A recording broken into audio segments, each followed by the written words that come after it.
My name is Karen, and I'm a 25-year-old employee. 6 months ago, my grandfather, who raised me, passed away. Today marks the day when the lawyer will open my grandfather's will. That's why I find myself at my grandfather's house, accompanied by my sister Susan, who is 4 years older and my only family. Our parents tragically passed away in an accident 20 years ago, leaving us in the care of our grandparents.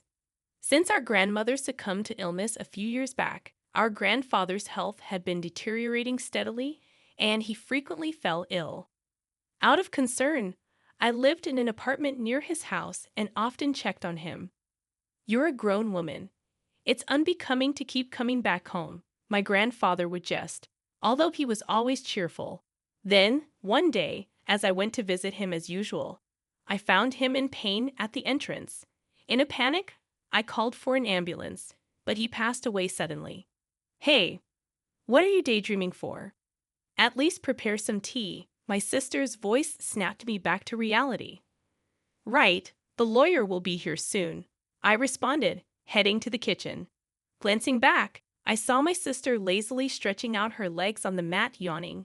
Even in the kitchen, I could still catch a whiff of her strong perfume, and I made a face. "She's the same as always," I murmured under my breath, placing the kettle on the stove. My sister had always been self-centered. As a teenager, she dyed her hair and associated with troublemakers, always demanding money without working. Even when her antics caused trouble, she remained unfazed, leaving me to deal with the fallout. It seemed she hadn't changed much as an adult, with no stable job and drifting around, relying on part-time work. I knew she had been asking our grandfather for money when I wasn't around, and I could only imagine how she'd find it troublesome if not for the inheritance. "Ah, you must be the lawyer. Thank you for coming today." I heard my sister's high-pitched, formal voice announcing the lawyer's arrival. Hurriedly, I placed tea leaves into the teapot and made my way back to the entrance.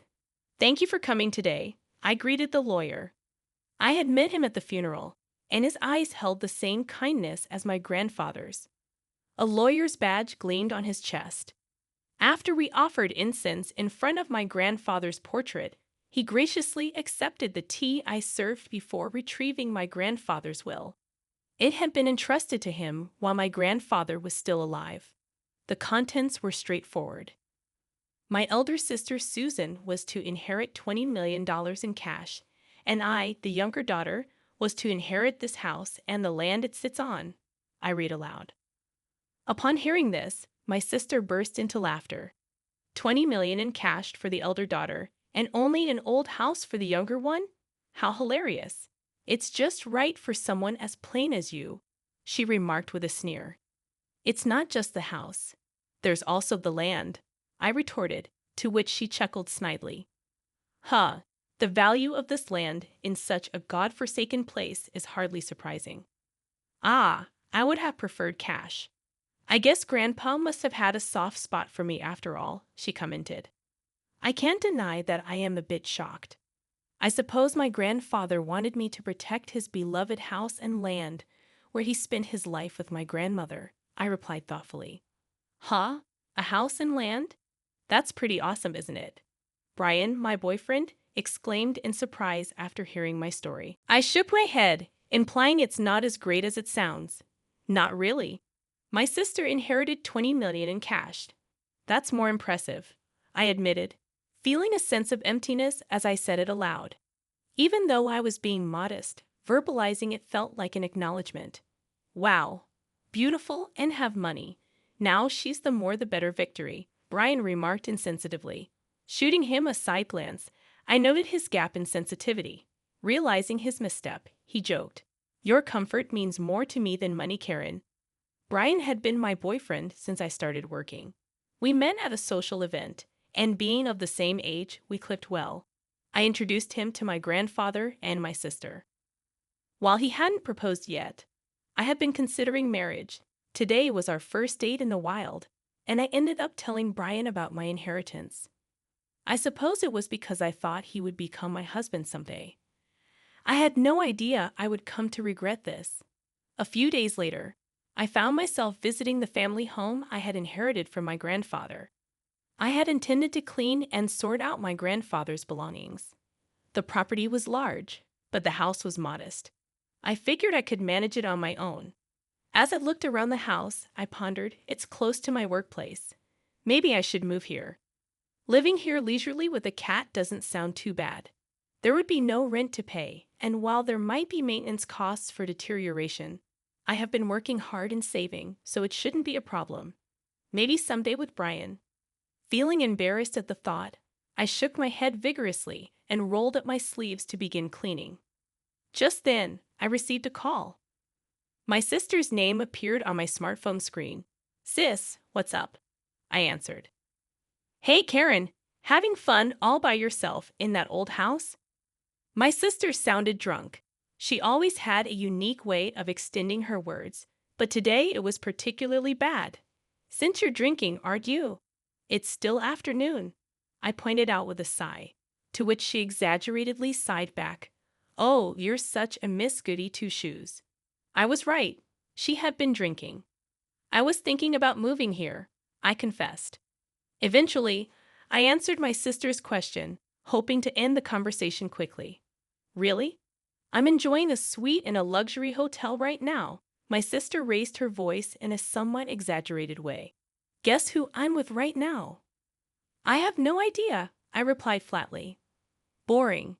It's that kind of attitude that'll make Brian dislike you," she retorted. "What?" I was taken aback when Brian's voice unexpectedly intervened on the line. His sudden intervention threw me off balance, and dizzying question marks popped up in my head.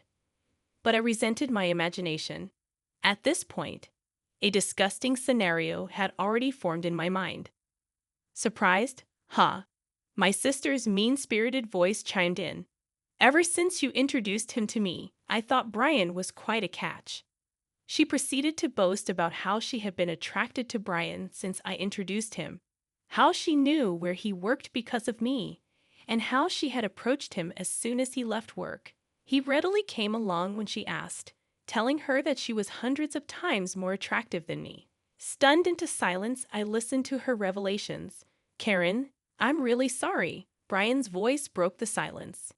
"Tell me it's a mistake," I managed to utter, but he spoke again before I could continue. "As a man, I had to take this opportunity," Brian justified, his tone as if asking me to understand.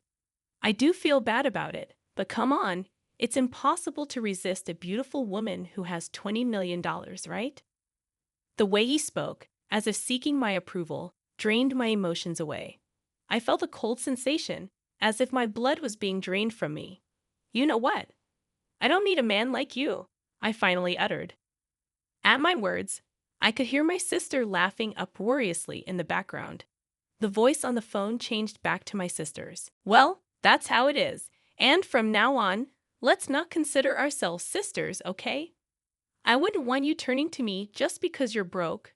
My sister's words echoed in my ears as she ended the call. Overwhelmed by emotions that had lagged behind, all I could do was cry out. 5 years had passed since then.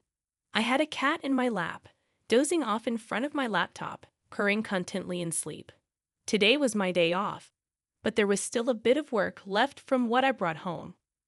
"Oh no, this won't get the work done," I murmured guiltily as I gently moved the cat off my lap.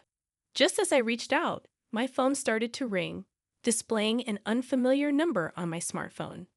Thinking it could be work-related, I answered the call without any suspicion. "Hello?" I greeted. "Karen, long time no see." The voice on the other end instantly made me freeze. It was unmistakably my sister's distinctive way of speaking. "It's you, Karen, isn't it? I can tell just from your initial hello. After all, I'm your big sister." 5 years had passed, which should make Susan 34. A smirk formed at the corner of my mouth at her unchanging way of talking. "You're just the same," I remarked. "By the way, I came home and there's a hotel standing." "Did you sell the house?" Susan inquired. "That's none of your business," I replied curtly. "Oh, come on. It's quite a grand hotel, huh? You must have made a good chunk of change, huh?" she prodded. Getting fed up, I was about to end the call when she started to chatter about her current situation. According to Susan, she had blown through the inheritance in about 2 years and now had a considerable amount of debt. Even Brian, whom she was still hanging around, seemed to be drowning in debt.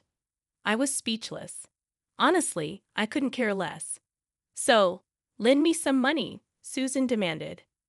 Against Susan's yelling, I answered calmly, I've always wondered why Grandpa distributed his estate that way, but on the day you took Brian from me and cut ties, I understood. I started talking slowly. 5 years ago, when Brian broke up with me, I was crushed. After crying my heart out, I sat dazed in my room, staring into space. I'm such a fool, I murmured as large tears began to spill again.